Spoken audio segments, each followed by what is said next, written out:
Hello guys खुशी देखा जाଉଛି କିନ୍ତୁ ଖୁସି ନୁହଁ।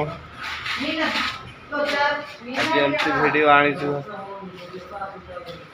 ମୋ ଦୁଃଖର କାହାଣୀ କହିବି ସମସ୍ତଙ୍କୁ ଜଣା ପଡ଼ିବ ଯେ ଦୁଃଖ କ'ଣ।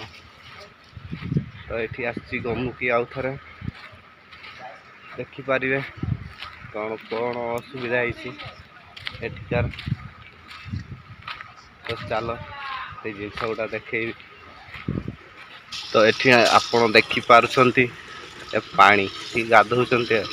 ତ ଏଇ କମ୍ପାନୀର ନିୟମ ହେଲା ତ ଗୋଟେ ବାଲ୍ଟି ଢାଳିବ ସାବୁନ ଲଗେଇ ହେବ ତ ଆଉ 2 ବାଲ୍ଟିରେ ପୁରା ସଫା ଗାଧୁଆ ପୁରା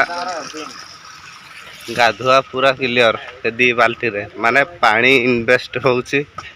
ଆଉ ଏଇ କମ୍ପାନୀର ନିୟମ ହେଲା ମାନେ ବିଡ଼ି ପିଇ ପାରିବେନି, ସିଗାରେଟ୍ ବି ପିଇ ପାରିବେନି, ଆଉ ହେଲା ମାନେ ଏଇ ଯେଉଁ ଆମ ମଦ ବିଦେଶୀ ମଦ ସେଇଟା ବି ପିଇ ପାରିବେନି। ତ ସେଇଭଳିଆ ଏଠି ବି ଦେଖିପାରୁଥିବେ ଛୋଟ ଛୋଟ ଇଏ ଲଗେଇ ଦେଇଛନ୍ତି। ଏଇ କମ୍ପାନୀକୁ ବି ଆଉ କିଏ ଆସିବାର ବି ମନ କରୁଛ ଆସିବ ମାନେ ତମର ମାର୍ଜି। ଆଉ ଏଠି ସିକ୍ୟୁରିଟି ଟାଇଟ୍, କୁଆଡ଼େ ବୁଲତେ ଯାଇପାରିବନି। ସିକ୍ୟୁରିଟି ଏପଟେ ଦେଖିପାରୁଥିବେ ଏଇଠି ଗଛ ମୂଳେ ବସିଛି।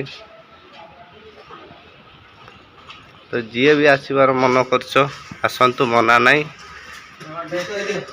ସାଲେରୀ ବି ଦେଉଛନ୍ତି ଭଲ, କିନ୍ତୁ ଏଇଠି ଯେଉଁ ଚିଜ୍ କହିଲି ସେଇଗୁଡ଼ା ଆଉ ଆଲାଉ ନାହିଁ। ଆଉ ବର୍ତ୍ତମାନ ହଣା ଖଟା ହେଉଛି ଏଇଠି।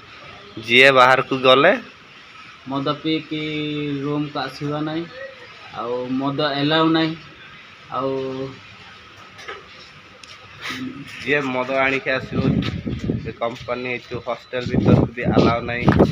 ଆଉ ମଦ ବର୍ତ୍ତମାନ ପିଇକି ଆସିଲେ ବି ଗେଟ୍ରୁ ଭିତରକୁ ପ୍ରବେଶ କରିବାକୁ ଦେବେ ନାହିଁ। ତ ଆମେ 3-4 ଦିନ ହେଲା ଏଇଠି ଆସିଛୁ ଆଉ ଥରେ। ତ ଫେରି ମୁଁ ଭାବୁଛୁ ପଇସା ନାହିଁ ତ କ'ଣ କରିମୁ କ'ଣ ନାହିଁ ଡିସାଇଡ଼୍ ତ ବହୁତ କରୁଛୁ, କୋସିସ୍ ଚାଲିଛି। ପଇସା କିଏ ଯଦି ହେଲ୍ପ କରିଦେବ ଏମିତି ଫ୍ରେଣ୍ଡ ସାଙ୍ଗ ଗୁଡ଼ା ତ ହେଲ୍ପ ହେଲା ତ ଆମେ ଆଜି ନହେଲେ କାଲି ଭିତରେ ଫେରିମୁ। ତ ହେଲ୍ପ ନହେଲା ତ ସେମିତି ରହିଛୁ ମୁଁ ଏଇ ମାସ ପର୍ଯ୍ୟନ୍ତ। ଆଉ ତ ଚାଲ ଏଇ ଭିଡ଼ିଓ ଏତିକିରେ ଏଣ୍ଡ କରିଦେବା। ବାଏ ବାଏ, ଜୟ ଜଗନ୍ନାଥ।